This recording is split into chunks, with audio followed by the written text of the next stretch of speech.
చేర్చబడలేకపోయాడు. కయ్యోను పశ్చాత్తాపంలోనికి రాలేకపోయాడు. ఈరోజు పశ్చాత్తాపంలోనికి నువ్వు రావడానికి సిద్ధముగా ఉన్నావా? ముగ్గురు వ్యక్తులు, యెఫ్తా, సంసోను, దావీదు, వారు దేవుని యొద్దకు ఏం చేశారట?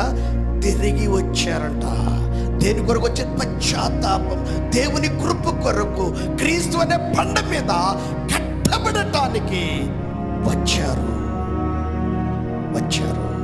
ఈ రోజున దేవుని సన్నిధిలో క్రీస్తు అనే బండ మీద నువ్వు కట్టబడి సియోని ఇంటిలో, సియోను మందిరంలో, సియోని నివాసములో అర్హతను కలిగి మనం జీవించే వారంగా మనం ఉండగలుగుతున్నామా? ప్రేమైన దేవుని బిడ్డలారా, దేవుని బిడలమైనటువంటి మనము దేవుని యొక్క ఆత్మీయ జీవితంలో కయ్యోను ఊరైతే కట్టగలడు కానీ తన జీవితాన్ని కట్టుకోలేకపోయాడు.